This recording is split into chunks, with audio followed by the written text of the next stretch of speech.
Hey everyone, Steve Irola, and on this episode of World of Mindslap, we're going to be going over some hosting basics.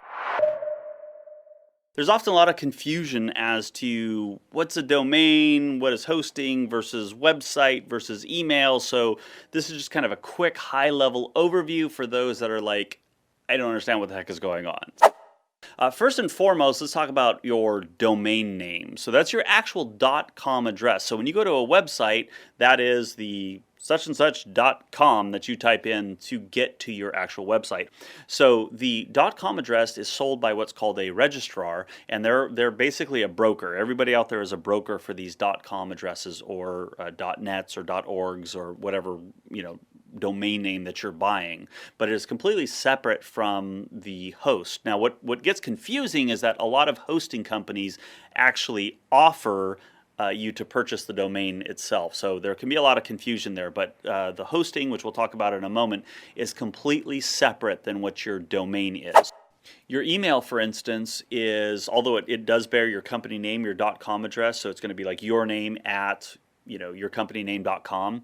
So this is actually, while it's tied to your domain, it is actually a little bit separate than your domain. So you still need to do or utilize an email host to actually provide that. And again, some companies who sell hosting and domain names can also offer these email services. But understand it is a completely separate service, and a lot of companies are going to charge different amounts of money for the email addresses themselves opposed to just the domain names.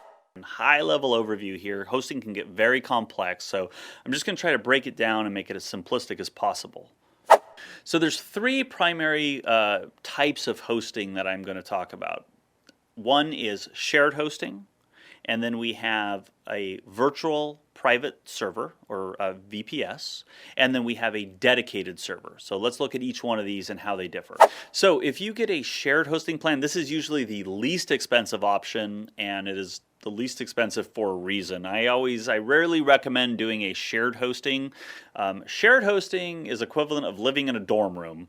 There are a lot of other people in this room, and you're one of them. So your website is amongst a bunch of other websites, and you don't know what you're going to get. You don't know what your roommates are doing. You might not want to know what your roommates are doing.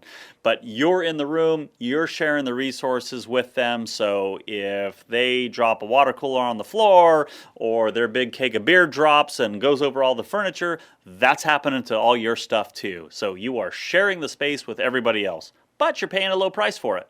So just be aware of that. Shared hosting plans are not always the greatest. If there's another website that is on your same shared host and they're drawing a ton of traffic, those resources are going to draw from your website, and your website visitors are going to feel the result of that traffic as well. So be aware of that if you're choosing a shared hosting plan. All right, the next one is a VPS, or a virtual private server.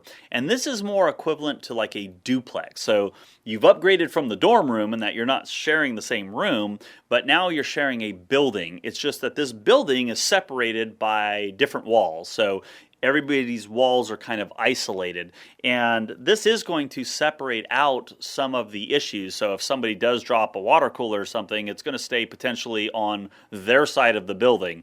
But there could be some issues, so if your neighbor has like a huge termite infestation or something, yeah, that could affect the infrastructure of your part of the building as well. So it definitely gives a lot more leniency as far as like keeping traffic segmented out on your side, and it is a little bit more expensive than shared hosting. Definitely less expensive than dedicated, which we'll talk about in a moment. And it's usually a very good solution for companies that are just starting out and they're not at the level of shared hosting, but you want to do a virtual host. It's a very good cost-effective plans out there, and it's the one that I usually recommend for smaller companies who are just looking to get their website presence online and to start. Very good cost-affordable option. And the third type of hosting is dedicated. So we talked about shared hosting being obviously sharing a dorm room. The VPS is you've moved into a duplex. And now the dedicated hosting is you own the building. It's your house. There are no other tenants in there. It's all you. It definitely is the most expensive out of the VPS and the shared hosting. But again, If you have that type of web traffic, or if you have sensitive data on there that you just do not want to even be sharing the same building in, then definitely a dedicated host is going to be the way that goes for you. If you felt this information to be helpful, please hit that like button and subscribe if you would like to receive future episodes of World of Mindslap. For now, this is Steve Irola signing off. Don't forget to share this video with others that you feel would benefit from it, and I'll see you on the next episode.